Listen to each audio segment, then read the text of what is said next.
Ladies and gentlemen, boys and girls, dying time is here. That's right, we're talking about 1982's Next of Kin on Kill by Kill.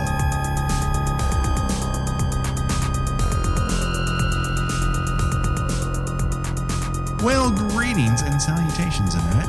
It's your old pal Patrick Hamilton, coming to you once again from a small bush town in Australia. This is the Kill by Kill podcast, where we are dedicated to celebrating the least discussed component of any horror film, the characters. Now, we're going to unpack all the gory details of 1982's Ozploitation classic Next of Kin in the hopes that a senior citizen's untimely end is just the beginning of the jokes that we might make at their expense. And as always, there's only one person I trust, that if I enter a fugue state while building a sugar cube pyramid, she will hand me another bowl when I run out. The one, the only, Gena Radcliffe. How are you doing today, Gena? I'm really excited to talk about this movie. I don't know that the hillbilly revenge thriller with Patrick Swayze, Next of Kin, really fits in our normal lineup. But I'm willing to think outside the box. This is going to be a weird show. Oh, is there something wrong? Yeah, I mean, as much as I like dropping snakes on people as a booby trap, like anyone else on Earth, we're actually discussing the little seen, little known, little discussed 1982 Next of Kin. That's 1989's Next of Kin. All right, I'll be back in about a half hour then. Okay, sure.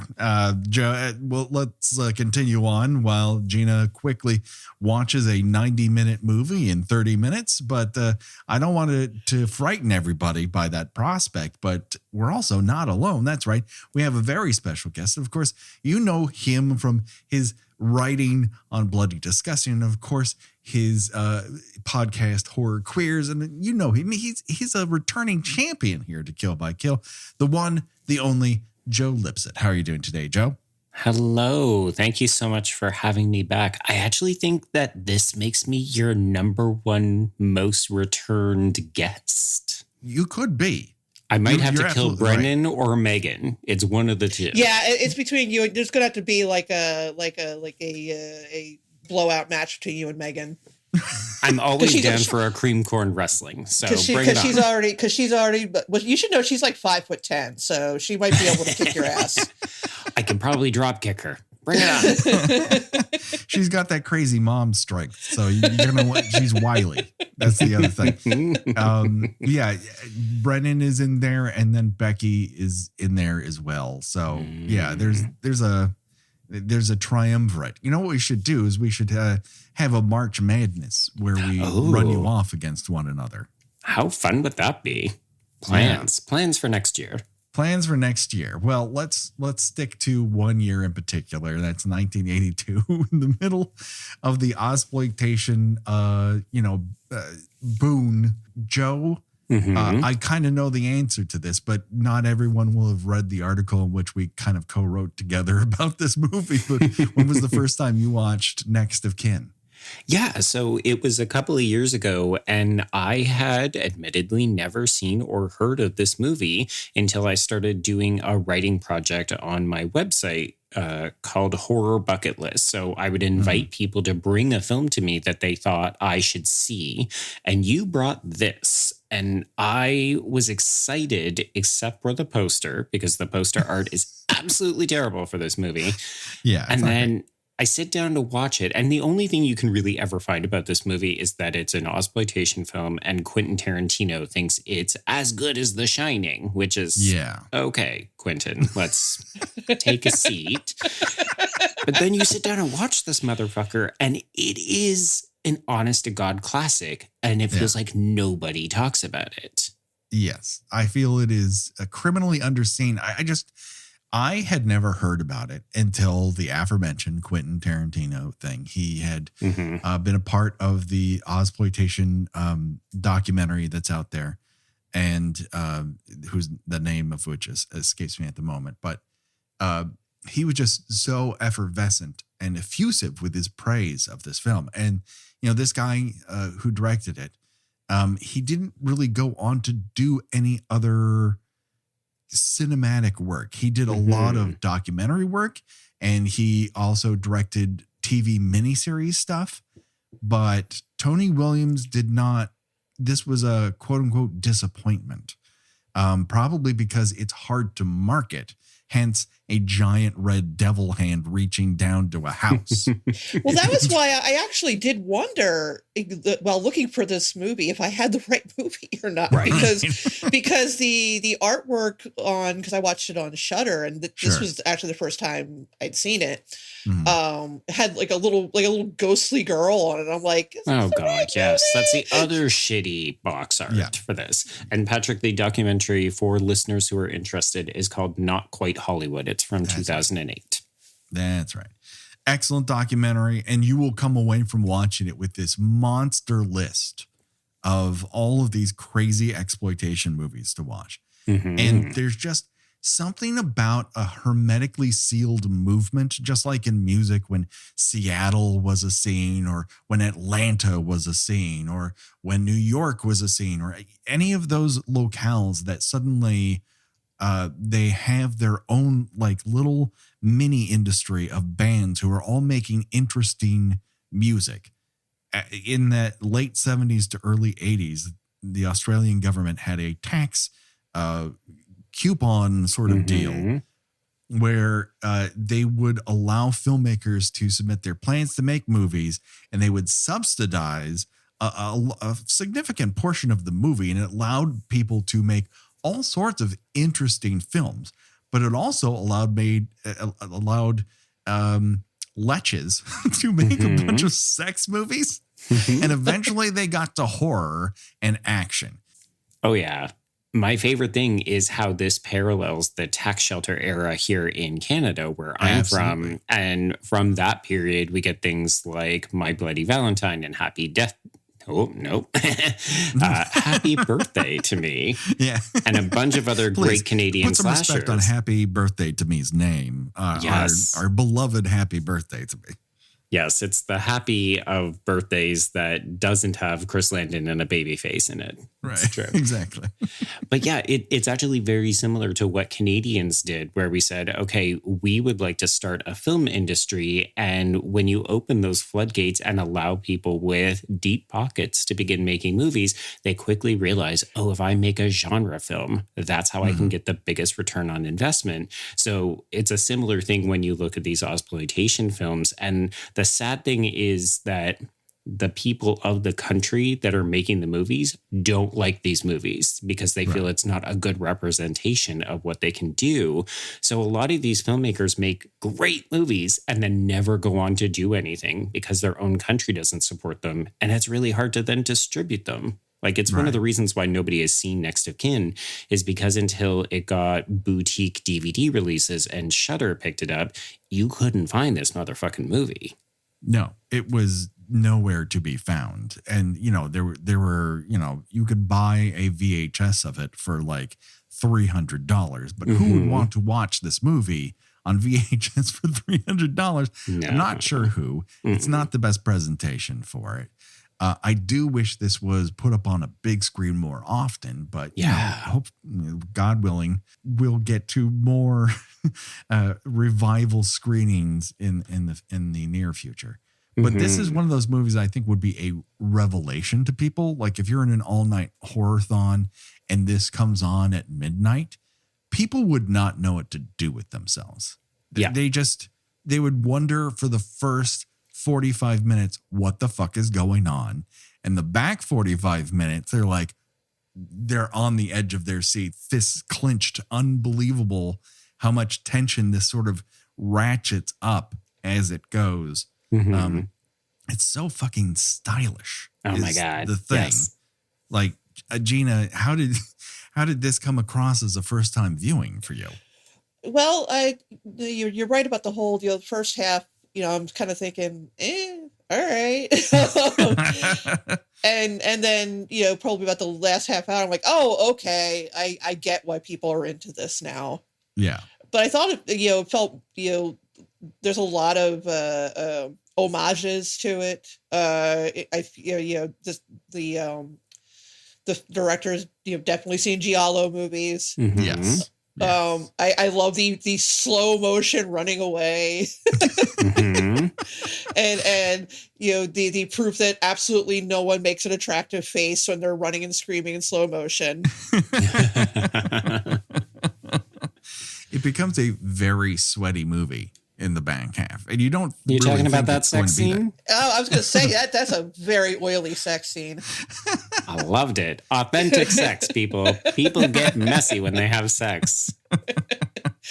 I will say that I do genuinely believe there should be more horror movies set in nursing home type settings, because I find nursing homes absolutely terrifying. I have ever since I was a kid, and my mom used to work in a nursing home and would occasionally take me with her on the weekends if she didn't have a babysitter.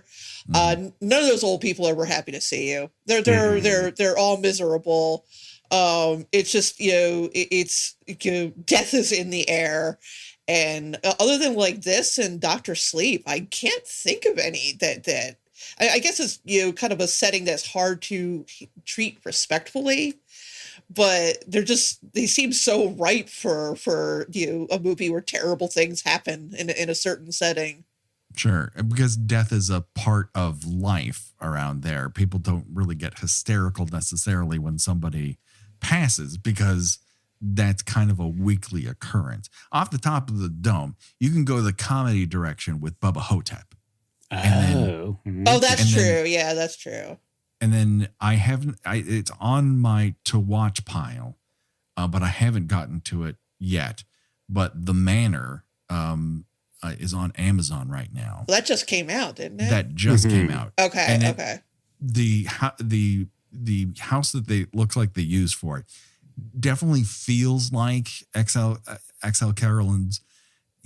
I went to maybe a little bit of Next of Kin. I can't say for certain, but the choice of that house in particular, other than the fact that it was the house in House 2, The Next Story, I can't imagine that was the reason she chose it, but who can say? But yes, I would like to see more things in that direction. And I think in the last couple of years, we've had a lot more of the quote unquote old horror with the taking I think of Deborah Logan. Right. The Dark and the Wicked was another one. Yeah, exactly. I watched that a week ago and I haven't stopped thinking about it since. Oh my God, Gina, that one. Ooh, yes. Yeah. It crawls into the back of your head. It will. I mean, again, that is Kill by Kill approved. But if you want another horror movie that you want to watch once and get a lot out of it, and then just have it live in the back of your head for a long time, Dark and the Wicked, just put that in your player, baby, and get up and go. It is not a good time tonight. Ooh, let's make it a double bill and we'll throw Relic onto that pile, which is also Australian. Just make a triple header and end it with Hereditary. While we're here. Oh my God! Oh, fill out your prescription for antidepressants before you do this triple bill, people. But yeah, Next of Kin has it is very Euro influenced. You can sort of feel. I don't know when we were writing back and forth about it, Joe. I know you made a lot of allusions to now the name of it has escaped my head. I know. It's like a sickness. I was very much inclined to think of Don't Look Now with Donald Sutherland and Julie Christie. Mm-hmm. For sure. Yeah, because it's all about the water imagery. It's about reflective surfaces. We've even got like a red ball at one point. It's very influenced by it. It's a real slow burn, and because of that, it kind of you begin to wonder, like, when is the horror movie going to begin? And then when floating old men start banging on your window underwater, you're like, oh, okay, this might be a horror movie, I think.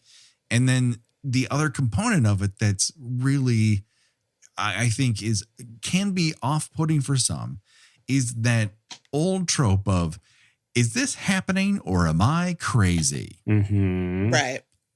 Yeah, there's a lot of lady may be having a breakdown in this movie.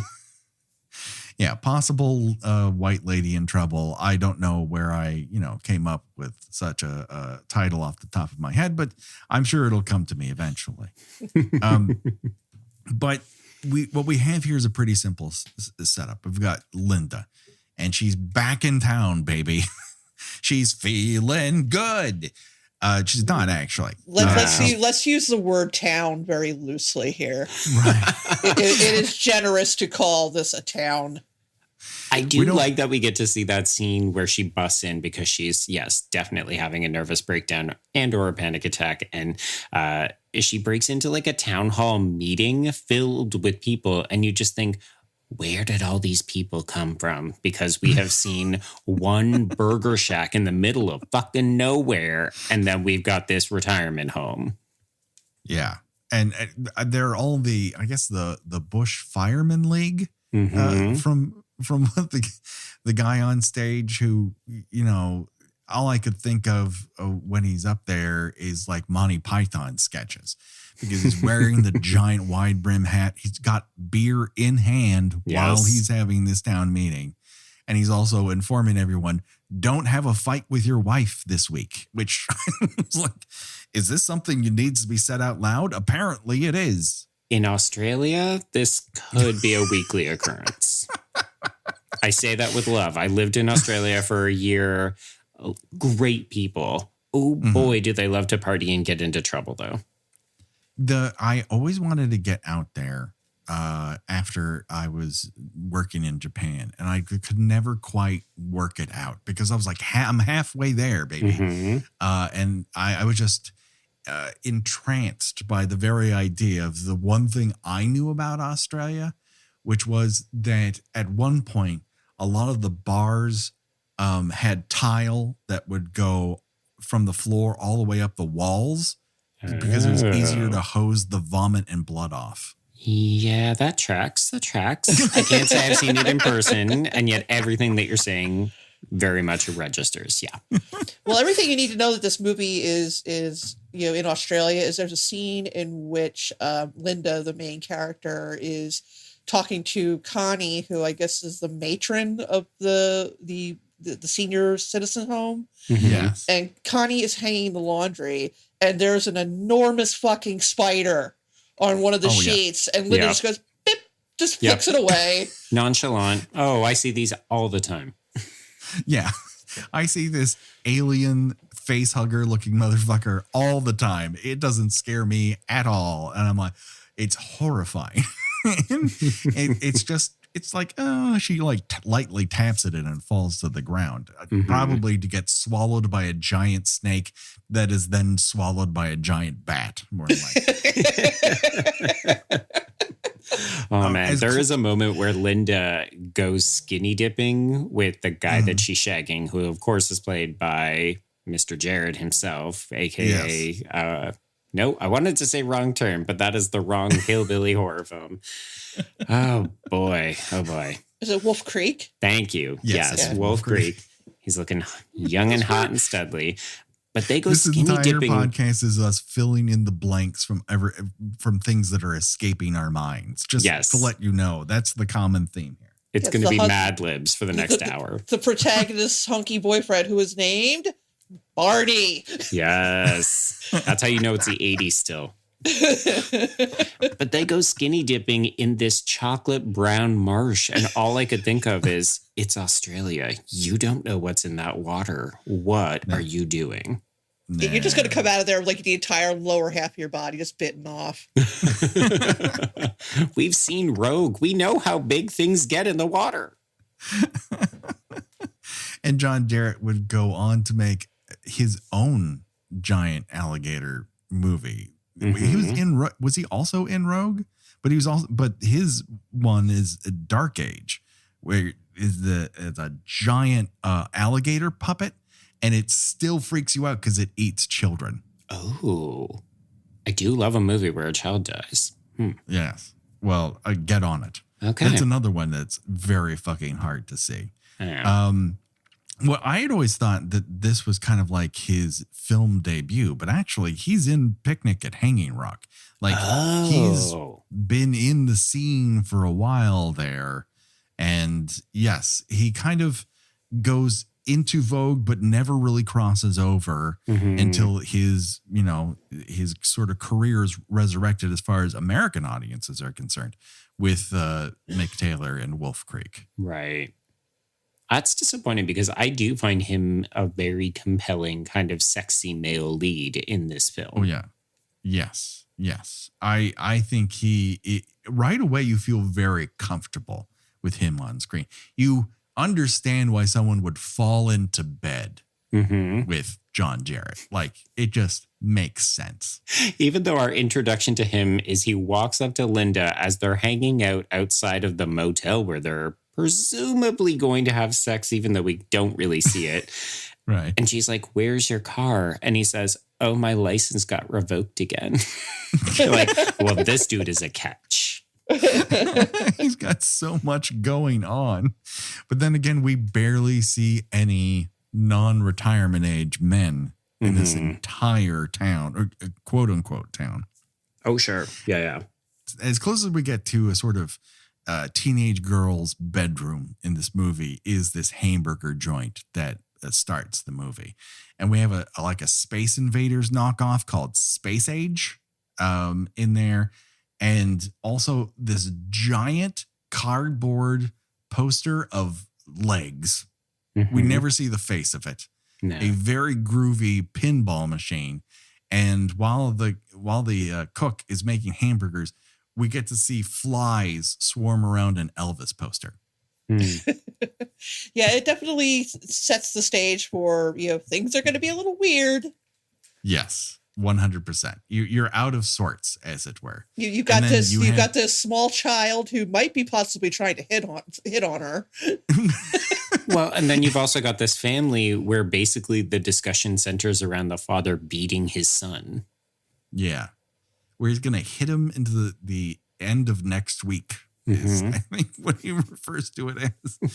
While Linda makes this elaborate fork sculpture and refers to it later as a test of nerves.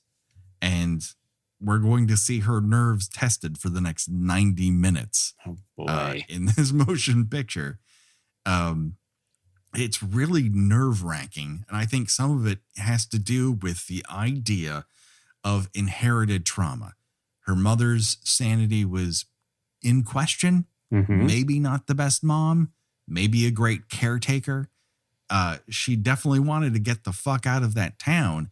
And yet she ended up being a teacher for special needs children. So in essence, she's chosen her mother's life in a different way, in a different town. She's really not all that different than her mom. And that is what is frightening to her. Yeah, I love the kind of nonchalant exposition that gets dropped in this scene because we very quickly learned that her mother was an institution who was beloved by people. And it's very clear that Linda did not get what she needed from the upbringing. Like, there's a reason that she ran as far and as fast away from home as she could and has not been back in a very long time. Yeah. And we're also introduced to the concept of Montclair, which is this film's Waverly. Oh, yes. Oh, my God.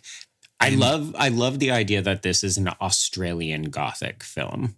Yeah. Oh, yeah, it totally is. Yeah. And that it's, you would never really place those two things together naturally, but it also doesn't really feel like it's from outer space because it's very quickly established. Like, everyone knows about this place in town. And when you see it, you're like, wow, that's really different than the rest of the town. Because when she drives up, they're like, fire danger is so bad right now. Like, don't light anything. And then you go to this place and it's lush and it's green and it immediately starts to rain. Yeah, all it needs is that significant, roll of thunder when she pulls up into the driveway. Right. And basically the first half an hour takes place with like torrential downpours all around. but it's this, stormy night sort of feel that helps imbue the movie with a creeping dread. Linda enters a scene where she has a long-term caretaker really organizing the vast majority of everyone's affairs inside of this retirement community. And she's an interesting bird. Let's put it that way. Connie. Because Connie feels like she has plans for you and you just don't know it. That's how she comes off. Yeah, Connie, if you looked at the screenplay for this movie, Connie's directions would probably mostly be she gives a knowing look. She always looks like she knows about what's going on much more than everybody else does. Yeah. Yeah. Well, she's almost this movie's Mrs. Danvers, only it's revealed later that she's actually not malicious and she doesn't wish Linda any harm. But the slow 45-minute introduction to the action that makes up the back half of the movie is basically setting up Connie against Linda. And also maybe saying, is this movie supernatural? Is this a ghost movie? Next of Kin is balancing so many different genres and moods and atmospheres. I find it delightful to try to figure out what the fuck are they doing with this movie right now? Yeah, because it does really feel like, to a certain degree, she's on a fault line with two plots against her that she's kind of unaware of. One is my interpretation of Connie and Dr. Burton, who we later learn he refers to Linda as like, I brought you into this world, but doesn't finish it up with, and I can take you out, but it's implied. Yep. He and Connie have a secret affair happening. They're also maybe bilking Montclair out of money, or at least attempting to claim people are dead of various reasons that will get their benefits held and keep coming to Montclair. I think that's happening. Yeah, I think no one says it out loud. I think, again, you're supposed to read this as nefarious and evil, but really it's just because Montclair has been run into the ground and they're about to go broke. Right, exactly. They're trying to really save Montclair. Right. To a degree, or convince Linda to sell it, which... Oh, see, I don't think they want her to sell. I definitely think she sweeps home after mom dies and she says, I don't need this shit anymore. I can't be here because I got all this childhood trauma. And also, this place is just like a money pit. Let's get rid of it. And they, I think, believe that they can continue fudging the numbers to keep it sustainable, which is why they've, allowed this new patient to come in unexpectedly, even though they told Linda they weren't going to take anyone new on. Yes. And this new patient arrives with no fanfare or, the creepy means whatsoever. It just so happens that a boogie van arrives and a tree branch is lightninged off right in front of it. Very subtle. But also it's played as a bit of weird comedy where you watch this adult man desperately trying to move his wheelchair-bound mother over.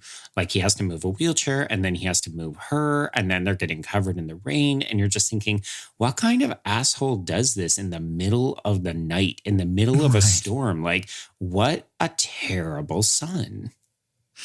Yeah. Yes, you can tell that things are off. Like, they're constantly conspiring with one another. The son is named Kelvin. Kelvin. Yeah. If you fuck up Kevin, that's how you get a Kelvin. And this is not good. This did not help Kelvins anywhere. That's for damn sure. Have either of you ever met a Kelvin? I only know Kelvin as a unit of measurement. Like, isn't it related to heat? I believe it is, yes. I mean, I think it is technically a name, like an actual name you would give a person. I don't know why you would. Why would you be so mean? Right, exactly. I mean, you could, Calvin isn't good enough. Calvin's a perfectly nice name. Right. No, let's go for Kelvin and creepily smile at people. And, your idea of flirting is trying to run them off the road. Totally forgot about that scene. Like, are we thinking this is foreplay and he's just a little bit not all there? Yeah, he's really not all there. Spoiler alert. Listen, at this point, everyone, if you want to go into Next of Kin without it being spoiled for you, this is where you would pause.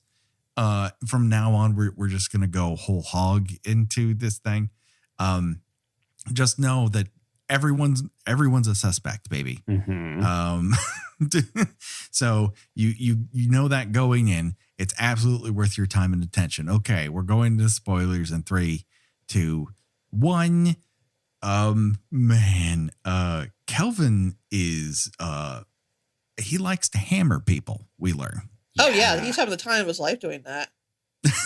He is really into mini sledgehammers. And also we learn he likes to stick multiple hypodermic needles into people, either before, during, or after their death.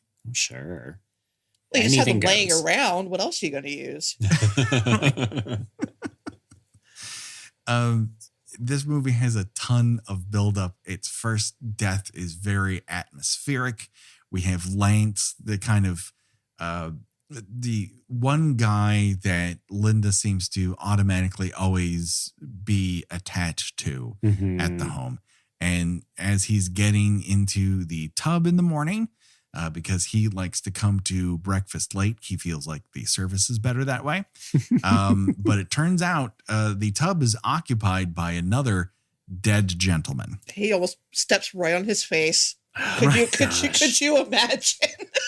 It's horrifying, but this transition between him stepping on the dead man's face and then the switch to the body being pulled out of the water from an overhead shot is just so gorgeous.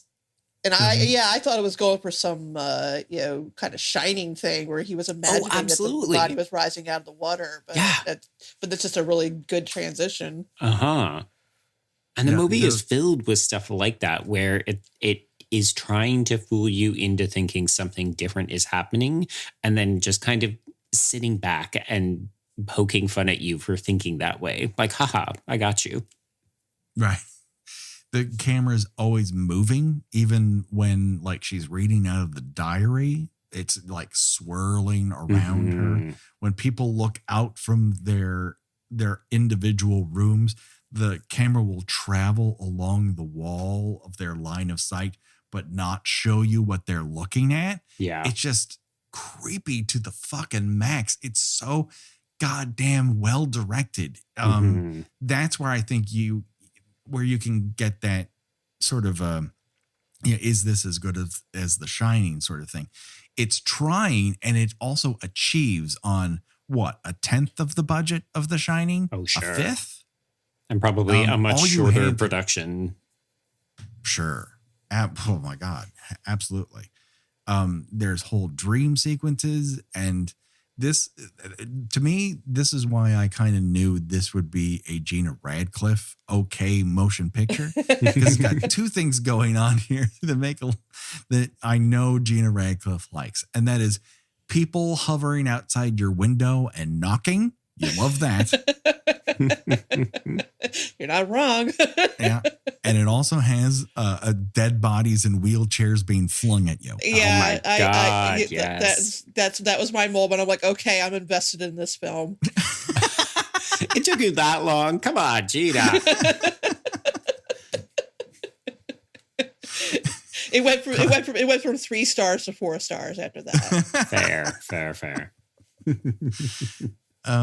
It's full of dream sequences, and the camera work is just all over the place, but not in a Sam Raimi way, in sort of a slow motion way that just draws me in. I'm just fascinated by this motion picture every time I watch it. They also make really good use of that sort of. I mean, I don't know if you call it a spiral staircase, but the staircase in the old people's home. They that seems to be like the centerpiece of a lot of the framing in the movie, and it works really well. Mm-hmm. Yeah, he finds ways to hang a camera off of thing and make that camera travel. And I'm not entirely sure how he's doing this, because like this is a real house. So it's not like you can they're not flyaway walls. Mm-hmm. You're dealing with real architecture. You have to make do with what you have. And the amount of invention here, I think, is like the same level of invention you end up getting out of Mad Max, just a year later. Or maybe that was a year before. Was Mad Max was like 1981. Yeah, I think that came first. Yeah. So I think Australians, and in this case, a New Zealander who is, coming down to Australia to work, I just feel like they wanted to do stuff with the camera. They didn't want it to just sit around. They wanted it to move and become a character in the piece. And that is really evident in this motion picture. Yeah, it's strange. You could almost say that it's experimental, except that it's so obviously controlled. Like they know exactly what they're trying to achieve whenever they're moving the camera around. But part of it is so psychological to me. Like, really, this is Linda's movie. We have a bunch of other characters, but they are not really characters. They're just people that Linda is interacting with. So it's really important that we stay focused and invested and really along for the journey as she's uncovering more things about her aunt and reading her mom's letters. And it's so fascinating how the camera movement is supporting that effort, because it would be really boring to just watch her lay on the floor and read a letter or walk down a hall. So it's like, let's speed it up. Let's spin the camera around. Let's do slow motion. It's just all to suck us in so that when we do get to the really bombastic stuff at the end and the camera work and the editing really speeds up, all of a sudden I'm like, whoa, we're watching things get jammed in people's eyes through keyholes and hammers are coming out. Yeah, I love the last half an hour of this motion picture are absolutely rock star directing. It just it's such a fucking shame this guy did not get to do more things, because this is like a Hitchcock level ability to hold an audience in my mind. He just is letting you get sucked into her doubts and her worries and her anxieties. Is she like her mom? Is she too much like her mom? Is she not enough like her mom? She obviously feels like her mom held too many secrets. Yeah. And one of those secrets is a secret sister whom she was told was dead and is very much alive, baby. Yeah, in all of those ways, Gina, your comparison or your recommendation of Hereditary as a double bill with this film makes perfect sense, right? Because it's all about being haunted by your mother's decisions and then quite literally haunted to the point of near death. And being made to pay for your parent having secrets, keeping secrets from you. Yes, very much so. As in Hereditary, the whole idea of her making those tiny houses and all the intricate things that are inside there is her attempting to tell her own story and construct a story that she's okay with, or at least understand her own world. And in here, Montclair is a life-size version of that. Like there are parts of it that she obviously has great affection for. And then there's all these memories that are wrapped up into it. And the fact that her mother was never telling her the truth, or never had the ability to tell her the truth. And everyone else is shielding her as well. It's like, Dr. Barton and Connie know the truth. They're not fucking ponying up with what's really going on. Well, I'm curious. So there's a moment near the finale when Rita legit does a wig reveal to identify herself, to which I loved. It's like she pulls off the wig and then Kelvin's hair just gets astronomically larger. And I was like, oh, okay, we've entered this mode of madness now. Got it. Yeah. But Rita makes this comment when she's doing her villain monologue exposition thing. And she says, I was the sane one, and it was your mother who was the one who was actually insane, and she just put me away. And I love that the movie lets you sit with that. Like, Rita is very obviously deranged because she's gone full homicidal, but there's every implication that she may not be wrong. And this movie loves to hint at things, but not actually answer, because it's more interesting to just tease it. And I love that idea. Like, what if Rita was sane and she got put away and then it drove her mad? I love that entire sequence. When Linda walks into the room and sees what appears to, what maybe in her mind, she might think that's my mom, because it's a woman wearing my mother's bathrobe. Oh, it's full psycho. Turns around and total psycho homage. And then you have that whole reveal of taking de-wigged, wig flown, and the I was the sane one. And you almost believe it. And then he cuts away to her blood-covered hand that Linda cannot see, and unlocking the door behind her back. And I'm like, holy shit, this is so fucking good. I love it. I love this movie. And it's terrifying when Kelvin gets into the room and he's just playing with Linda and that hammer. Oh, yeah. I forgot how long we have to sit with that, because he's got her at the end of the bed and then he gets her on the bed. And yes, you know. And he's doing some kind of thing where he's like not kissing her, but rubbing his face on her, which is like, I'm like, God, what is he doing? Yeah. It's like he's a dog of some kind. He's like nipping at her. A little bit, yeah. Yeah, and they're cousins. Oh, right. Yes. Let's put that out there. This is not a relationship that's going somewhere other than to a morgue. You know what I mean?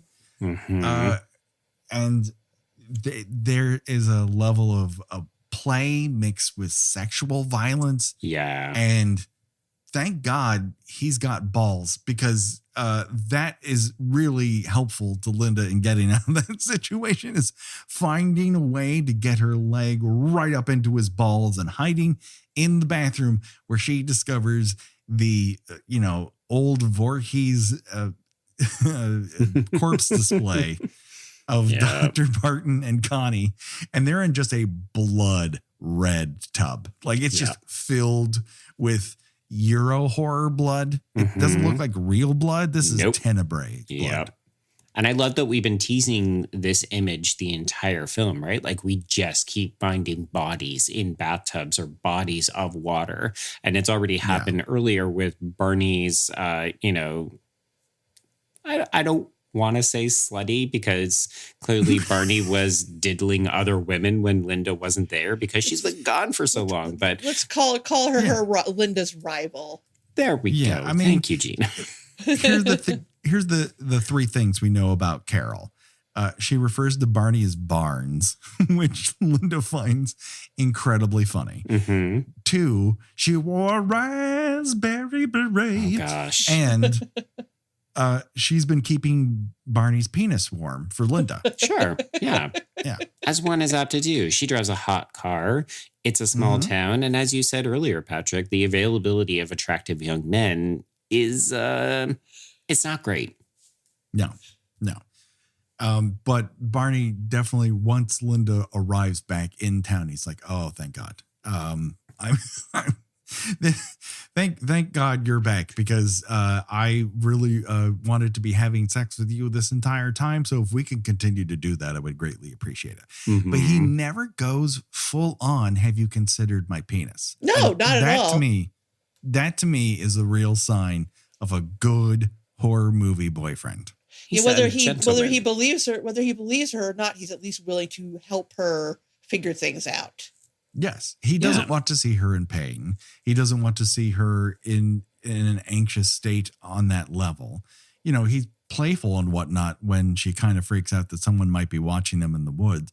Turns out she's right. Right. But, you know, he also is very quick to go, listen, whatever is making you uncomfortable at Montclair or here, let's solve that problem. I want to help you.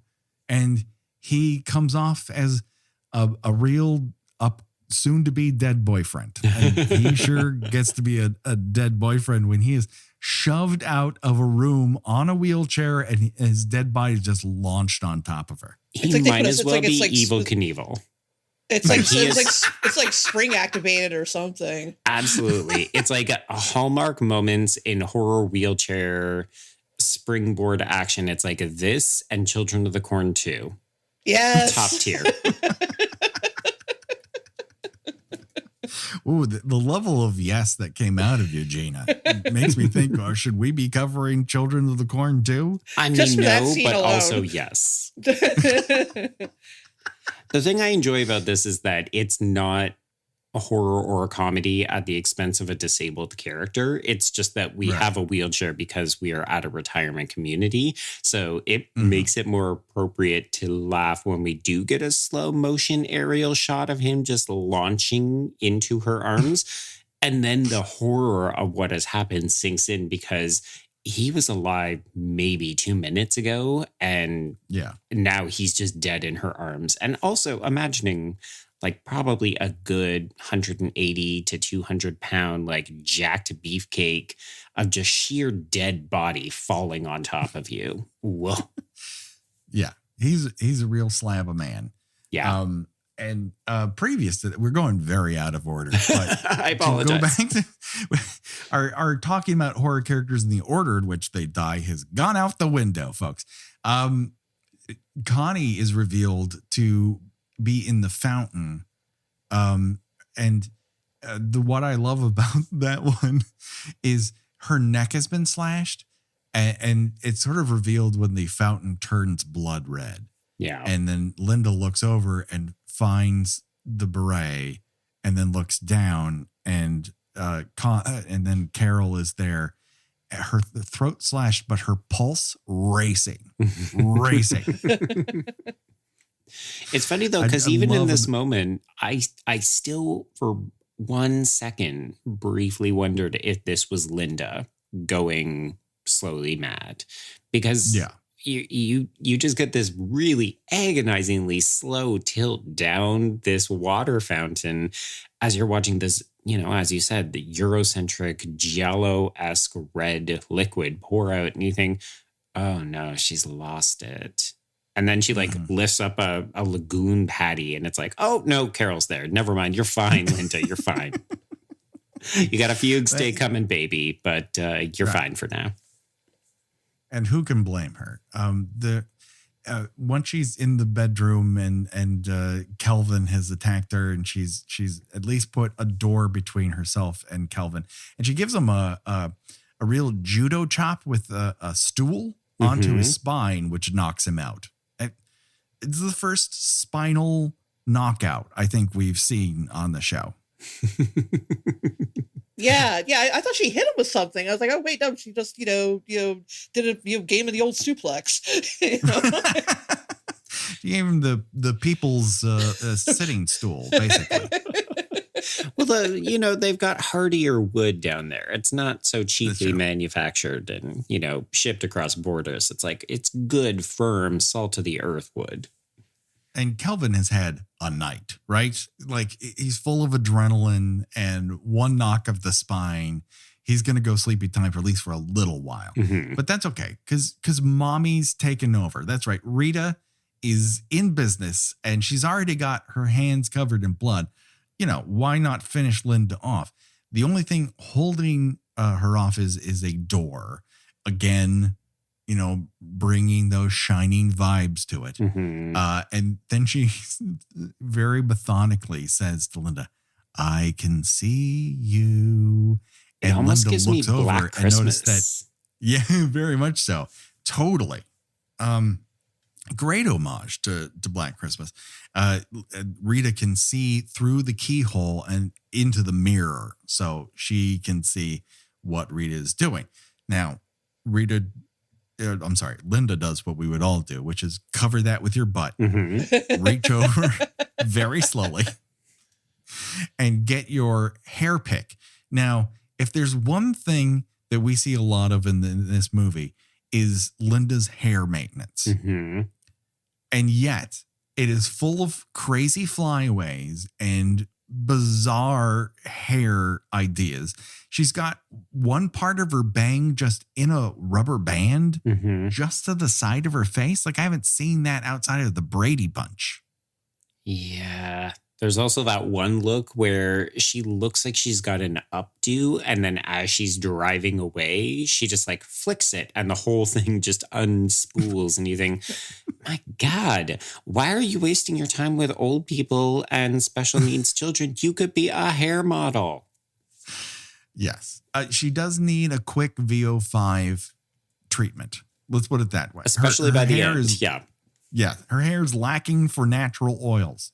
So that's a problem. She may be over hair drying. That might be part of the problem. But I think in every other circumstance this actress was ever in, her hair was gorgeous. And you can tell she's got a lot of it. But she reaches over for this very thin hair pick. And then, like she's practiced, moves out of the way and jams it through the keyhole right into Auntie Rita's eye. Yeah, that takes her right out too. We do not get she's dead. She moves past her, but she grabs her ankle. Nope, doesn't happen. Nope, nope. Her most vulnerable place is her eye. We don't learn this, on camera, but rather by putting the pieces together after the fact. Yeah, it's like her let's Achilles just call eye. her dead.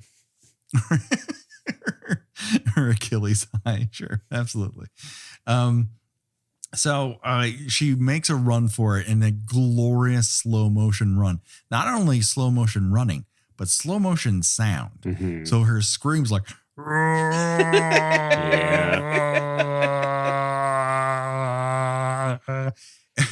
it's like, you've never heard this before. You'll never hear it again. It's fucking amazing. And of course, this is being captured by the camera strapped to the ceiling and in slow motion tracking with her, keeping her at the center of the frame. It's fucking nuts. And I love it. Yeah. Yeah, it's so good. And you think, okay, well, she's escaped from the manor. Villains have been dispatched, so we are good to go. And then you look at the time and you realize, no, there's a curiously long amount still left in this movie. Where? Oh, fuck, right, because you gave us the ending of the movie at the beginning. So we know we've got to get back to that fucking gas station. Right.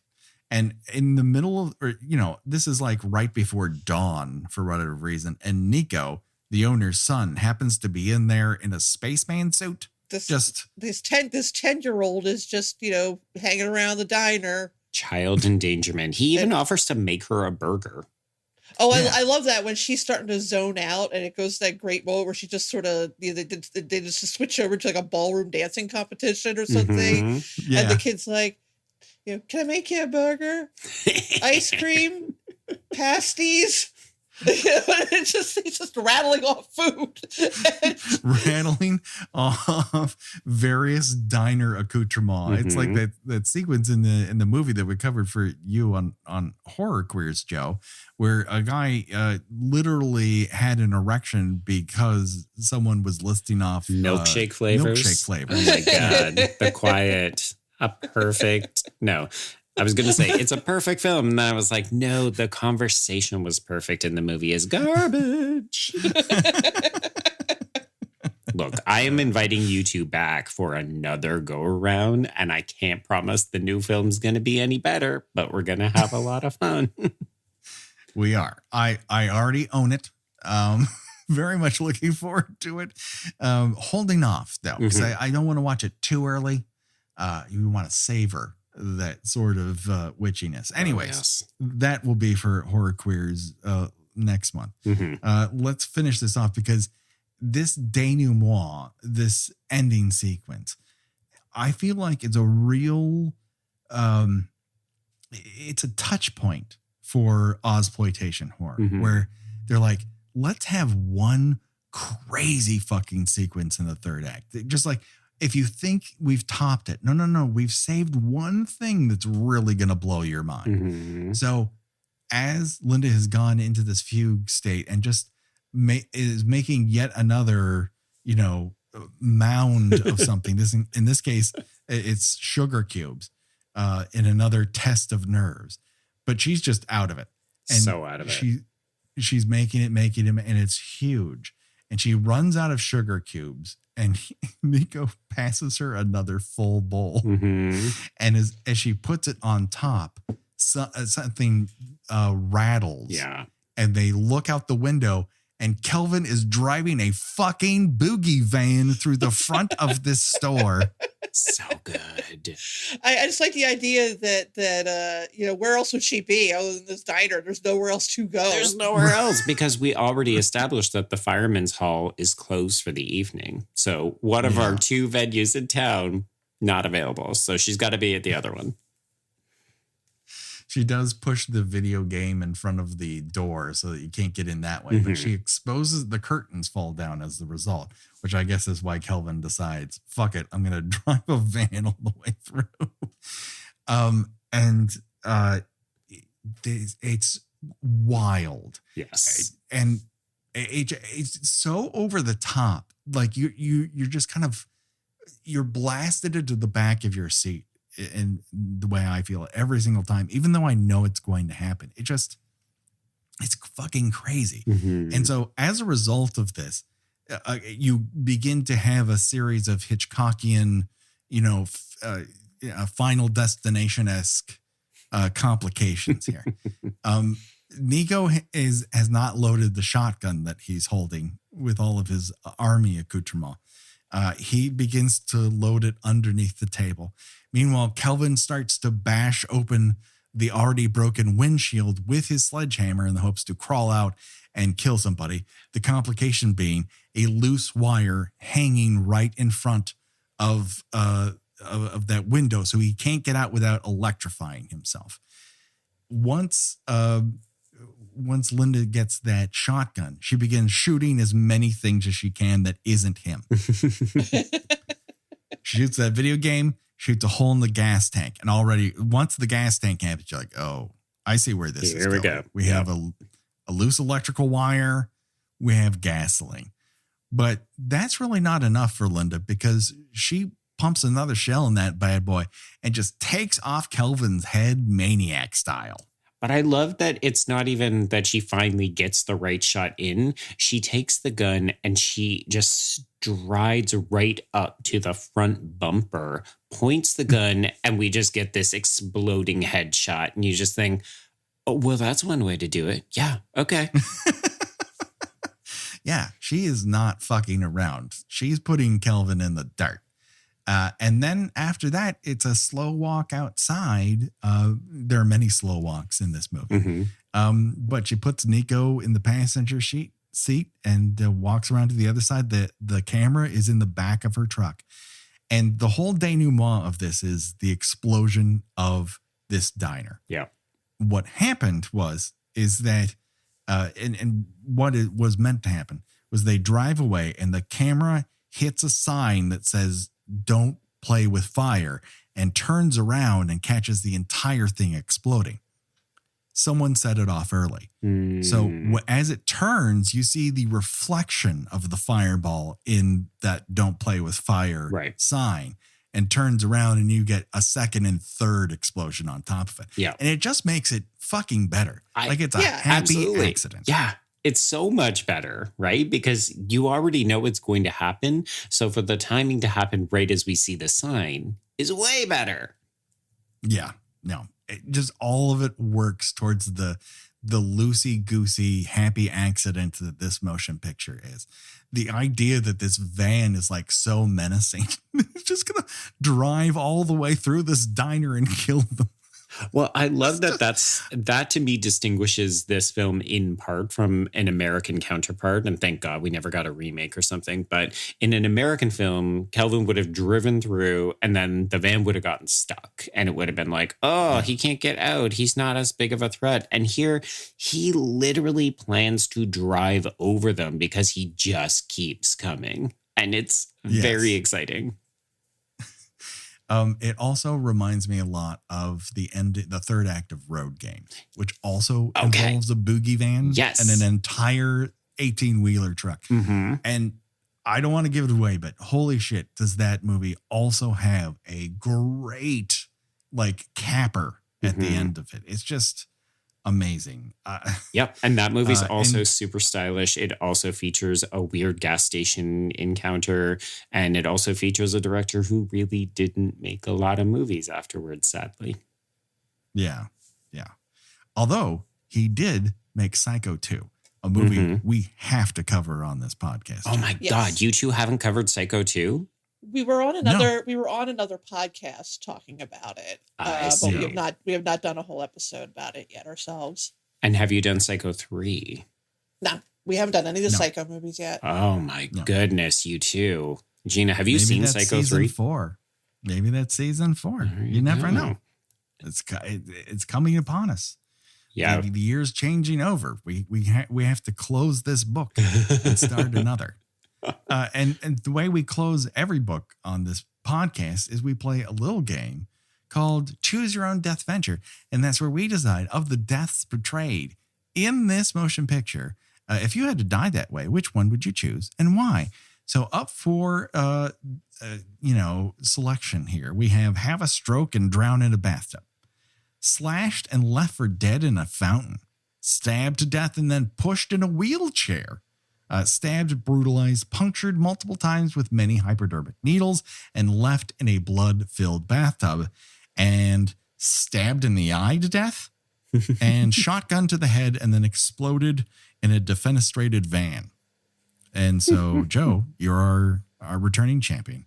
I choose for you to go first. Oh my gosh, there's only one answer I could possibly give you. If I get to look like Barney and also go out like Evel Knievel, then that is the only choice I could ever pick. Listen, how could I ever deny you? Like, who wouldn't want to go out like that? Honestly. And Gina, I even wonder if I should ask you what your death venture to be. Oh no, I'm getting flying out of a wheelchair. if I could do some sort of Olympic forward roll while I'm doing it, even better, because I believe in showmanship. But yeah, I mean, obviously it's going to be the flung out of a wheelchair. No, that makes perfect sense. There's only one death that I want to be a part of, and that is be killed mysteriously, probably stabbed, and then, take a flying leap after the fact, on top of a very attractive, young lady. What better way to do it? Like, if I'm going to die on top of Jackie Karen, this is the way to go, people. I think my family would be a little upset about it, but other than that, but you'll be dead. You'll be dead. Yeah, they won't. I won't have to worry about it anymore. Yeah. And that just about does it. Joe, where can people find out more about you, and what you do and what you write and what you talk about? All right. So I've been told that I'm doing a lot of things. So the easiest way for people to keep track of me is to probably follow me on Twitter or Instagram at B Stole My Remote. And that's the letter B. And if you want to listen to Horror Queers, it comes out every Wednesday. And that is at Horror Queers on Twitter and Instagram. Right. And if people want to hear even more Horror Queers, you have an entire Patreon where multiple times a week you have new episodes coming out. So people can get a lot of you. This is true. Right now. Which I don't envy, because have you heard the way that I speak? It's not great. But also people should be listening to Gina's and my side hustle, which is called White Ladies in Crisis. We do it with Jenna Adams from Psychoanalysis and the Losers podcast. And we're covering erotic horror. So it's similar to your Kill by Kill After Dark, but we're trying to make sure that we're not duplicating, because that would be mean for Gina. Yes. I think you guys are covering some of the better examples, and we're trying to cover some of the worst. The beauty is the differentiation point, if there is one. Other than the fact that I think both podcasts could talk about the same movie in completely different ways. And the only thing they have in common is the one, the only Gena Radcliffe. Speaking of which, where can people find you, Gena, on these here internets? I write about movies and television at thespool.net, and you can follow me on Twitter and Instagram under Gena Does Things. That's GENA. All right. Do it today, people. Check it out. You can listen to us on all your podcatchers, but you know what you really ought to do is give us a nice review. That would be cool if you did that. If you rate and review us on any of your podcatchers that happen to have that sort of functionality, that would be soups cool, y'all. We make a promise here. If you tell us what your favorite death is in any of the films that we've covered, we will talk about it here on the podcast. One such person, Jason Dean, aka JD, states that that he feels that we're hilarious, witty, and never feel mean-spirited, which I enjoy very much. He came on during the fan, so there you go. And then we have Spectre7505, who says, my favorite kill in the films that we've covered is Warren Stacy's execution by Charles Bronson in 10 to Midnight. It's pretty sweet. It's pretty sweet. Dead to rights in the middle of those LA streets. And More Otter also gave us a 5-star review. So thank you very much for helping us be seen and heard by more people on these here internets. Of course, you can find our Patreon at patreon.com/killbykill, where this month we'll not only have a listener's choice, but at the end of the month, we will have our Halloween 2 commentary. So you get 2 extra episodes from us every month if you're at the $5 and above level. We would appreciate that. You know what our socials are. Go on to TeePublic. We have cool new t-shirts that are done in the style of horror movies. We've got Halloween, Friday the 13th, and Nightmare on Elm Street. They're fantastic. More fun stuff coming. Next week, more After Dark. And then after that, it's Saw's Giving, everybody. Oh, and we got a great guest. It's happening. Are you going at all in order? We never do it again, and never believe us because we're liars. We're doing it again. Are you doing it at all in order though? No. We're doing. That's not what Saw's Giving is about. Yeah, Joe. we've only seen the first one and whatever the hell the one we cover, the fourth one. Right. That's the whole thing. We're just doing them completely at random. Okay. Yeah. But what matters is what we see, what's in front of us. If Saw can't deliver a great movie under those conditions, Joe, then, that's Saw's problem. But Saw's Giving is for everyone. Right. All right? Yes. Well, okay. Godspeed to you both then.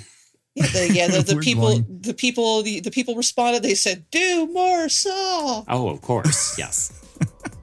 So we're doing it like anyone would do it, once a year after Thanksgiving, where it's supposed to be. If it's Saw, it's the day after Thanksgiving, I think was what they put on the poster. Yes, I think I remember that. Yeah. Yeah. I know a lot about Saw after watching 2 of them, so I think I'm an expert. But that just about does it. Don't worry, folks. The body count will continue for myself and for Gena and Joe. Bye-bye, everybody. Bye. Bye.